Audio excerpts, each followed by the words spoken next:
Hello बच्चों, हमारे YouTube channel कमला academy में आपका बहुत बहुत स्वागत है। आज हम पढ़ेंगे हिंदी 5वीं कक्षा लेसन नंबर 12 सपूत स्वाध्याय क्वेश्चन एंड आंसर। शब्दार्थ: स्वच्छता, सफाई। लिपाई, गोबर से ज़मीन को लिपने का काम। पुताई, दीवारों को चूने से पोतना।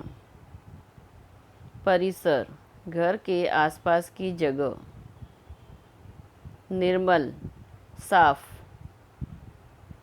पनघट, कुएं के आसपास का स्थान। बखान करना, प्रशंसा करना। ग्रंथ, पुस्तक। ताल ठोकना, कुश्ती के लिए ललकारना।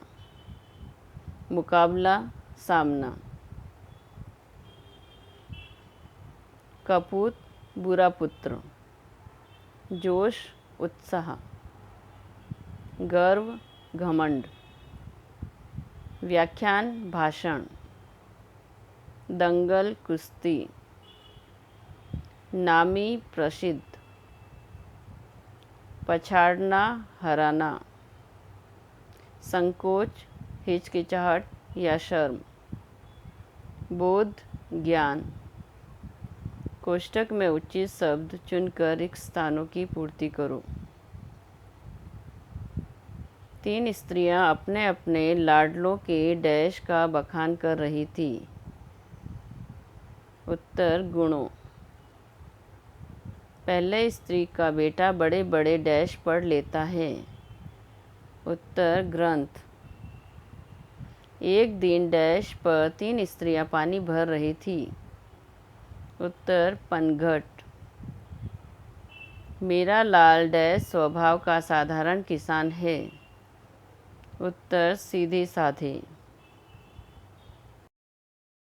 माँ से घड़ा लेकर वह डैश के साथ घर की ओर चल पड़ा। उत्तर: उत्साह। यह देखकर अन्य दोनों स्त्रियों का सिर डैश से झुक गया। उत्तर: संकोच। डैश और सेवा के बिना ज्ञान और बल अधूरे हैं। उत्तर: कर्तव्य।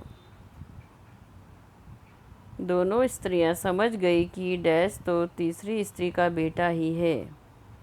उत्तर: सपूत। दिए गए प्रयोगों में से सही उत्तर चुनकर लिखो। उसे देश विदेश की डैश शेयर करने का शौक़ है। कोई जानकारी नहीं है, सभी बातों का पता है। उत्तर: उसे देश विदेश के सभी बातों का पता है।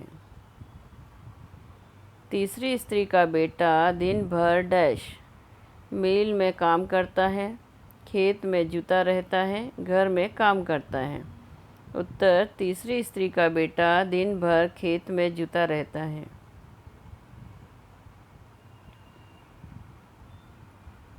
व्याख्यान देने जा रहा हूँ। भोजन डैश घर आकर करूँगा, नहीं करूँगा, वहीं करूँगा।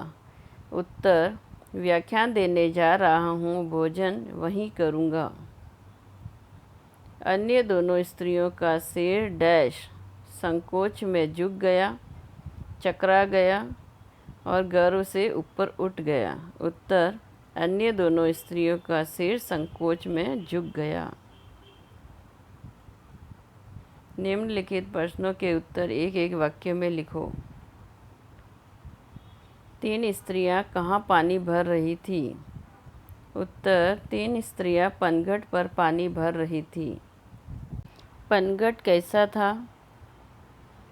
उत्तर: पनघट स्वच्छ और सुसज्जित था।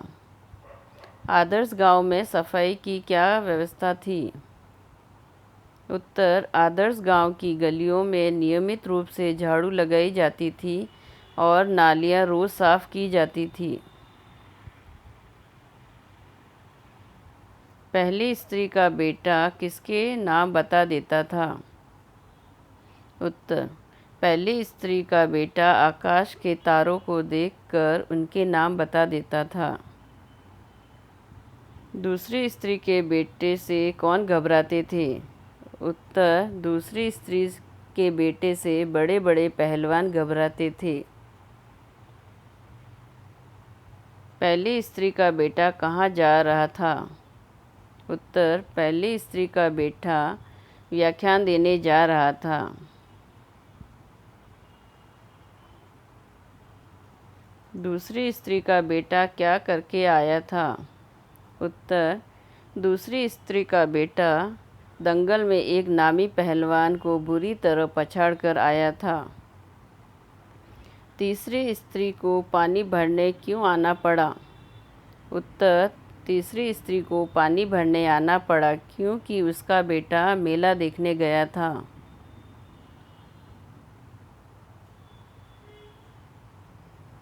किसका बेटा सपूत था? उत्तर, तीसरी स्त्री का बेटा सपूत था। दिए गए वाक्य किसने किससे कहे? जब से शहर से पढ़कर आया है, चारों ओर उसकी धूम मची है। उत्तर, यह वाक्य पहली स्त्री ने अन्य दो स्त्रियों से कहा। वह सीधे सादे स्वभाव का किसान है। उत्तर, यह वाक्य तीसरी स्त्री ने अन्य दो स्त्रियों से कहा। व्याख्यान देने जा रहा हूँ। उत्तर, यह वाक्य पहली स्त्री के बेटे ने माँ से कहा। पानी लेकर जल्दी पहुँचना। उत्तर, यह वाक्य दूसरी स्त्री के बेटे ने माँ से कहा है। तुम पानी भरने क्यों चली आई? उत्तर, यह वाक्य तीसरी स्त्री के बेटे ने अपनी माँ से कहा है। समानार्थी शब्द: लाडला, पुत्र। मामूली, साधारण। मुकाबला, सामना। बखान, प्रशंसा। जोश, उत्साह। संकोच, शर्म। बहुवचन लिखो। स्त्री, स्त्रियाँ। बेटा, बेटे। तारा, तारे। खेत, खेत। सखी, सखियाँ। हाथी, हाथी। हमारा वीडियो देखने के लिए आपका बहुत बहुत धन्यवाद। ये वीडियो आपको अच्छा लगा है तो please like, share and subscribe कीजिए। Thank you.